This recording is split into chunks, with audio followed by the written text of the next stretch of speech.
Back in 2012, me not knowing what I want to do with my life, I decided to take a gap year between high school and college. Highly recommend it in case if anyone's on the fence. One of the best years that you'll never have back.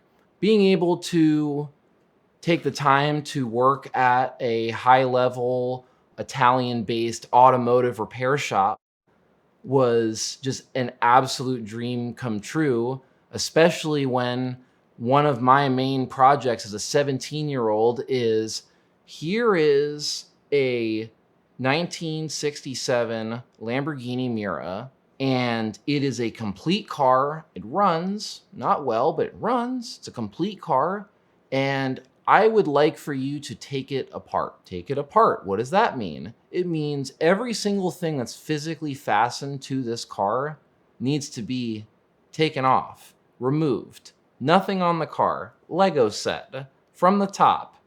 Here's the glass. Here's the doors. Here's the interior. Here's the engine. Here's the transmission. All apart. Very interesting car.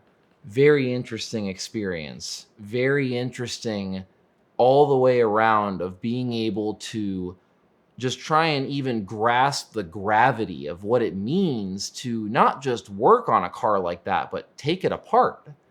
And it's not as simple as, oh, here's some nuts and here's some bolts. There's 4 medium shims in this control arm, and there's 3 small control arms on the other side of it.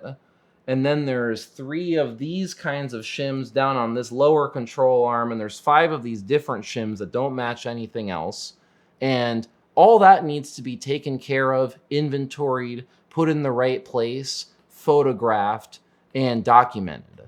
The car had been sitting for a bit, but it was running and driving. It was a I won't say perfectly good running and driving car because, you definitely have to step on the brakes and it'd go to the right, but it would stop. It would start, it would run, you'd hear 12 cylinders. The car came in as a figure out what's wrong with it, figure out what it needs to get going. And so, pulling the plugs, pulling the wires, draining fluids, seeing what's really going on with it, essentially opened Pandora's box. And it led from inspect this and check this out to, yeah, the idea that this is a road-going car and we feel comfortable just putting this back together and here's your oil change, see you next time, that wasn't going to cut it. So we dove into it a little bit more, which led into a little bit more, which led into a little bit more, and now I'm stripping the paint in the parking lot. During the discovery of stripping the paint and taking down paint after paint after paint, we realized that cars had some paint work over the years, like every other car that's this old usually, that has an interesting and somewhat sketchy or not sketchy past. There's probably some paint work involved. Yeah, I'm stripping the paint and I'm on the front clamshell and I realize I'm kind of running into something that's making the scraper stop. That's a little interesting. So I'm going at a little bit more and a little bit more, and as I'm kind of peeling back more and more of this paint, pretty much the whole passenger side had been caved in at one point, and now there's a bunch of screwed in and nailed sheet metal to extend the damage that is now bondoed over for the last repaint so that the new paint could be on top of that.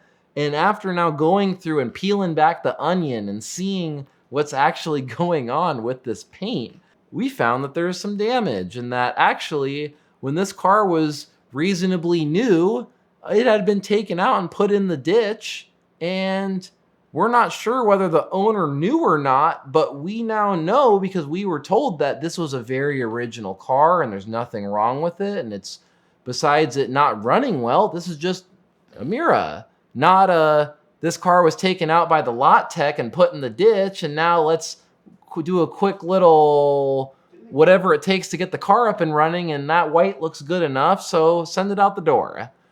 And that's what happened, and being able to then peel that back, 30, 40 years later, and now see that this car has got a lot of stuff that needs to be addressed, and there shouldn't really be screws in the sheet metal, but there were. It turned into a complete full restoration, and what ended up happening was my internship ran up, the time was up, went off to college, and the car left the shop, and now we don't know. To think back now, basically 10 years later, and think that that project, that assignment, among others of working at that shop, but if I have to pinpoint, this is the job that kickstarted my career. This is the job that lit the fire. This is now what made me who I am today and instilled the idea that these cars are incredible. And if I want to know about them, this information is readily available. I can understand things. And now by me saying this is a car that I've worked on, it's instant credibility. It's instant, oh, you've worked on a car like that? Wow, that's incredible. Tell me more. It's not something of, oh, we're going to fill the time with, I've worked on this car. Great. Well, how about the weather? It's like, no, let's talk more about what you did with that car, because that sounds incredible. And the idea of even trying to unpack this 10 years later, this is a colossal idea. This is what these extremely high-level restoration shops do. And this is something that on the ground floor of this is cars at the end of the day, not trying to minimize anything, it is nuts and bolts. It is the same 10 millimeter that is on another car. It's the same nuts and bolts, but understanding the significance is what gives you that satisfaction of how much care you're taking and the level of execution, and knowing that it's okay that it's 5:05 and now I'm staying a little bit late because I still have a little bit more to go and I want to get there. And that's what really ignited the passion of realizing that also all these cars have a story. That car existed and got to where it is now for me to work on it. And everything leading up to that point, whether it sat for 30 years or was driven every day, has some level of significance of how it got to here today. And now I was then given not just the opportunity, but the privilege to document and take apart a car of that level when, quite frankly, not only was I unexperienced, but there are people that are significantly more qualified to take on a job like that. But guess what? I only broke one bolt on the entire car. One of the rotor fasteners that holds one of the retaining clips onto the rotor, I broke one bolt on that whole car.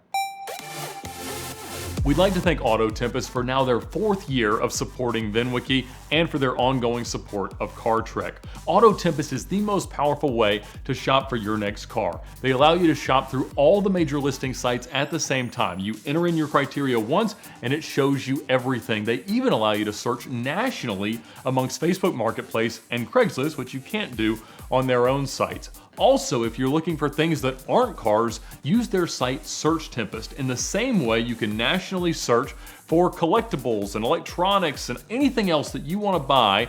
It makes it a whole lot easier, and it's helped me out a whole lot. Check out the recently released Car Trek 8 and thank Auto Tempest for their ongoing support of VINwiki by looking for your next car at the link in the description below.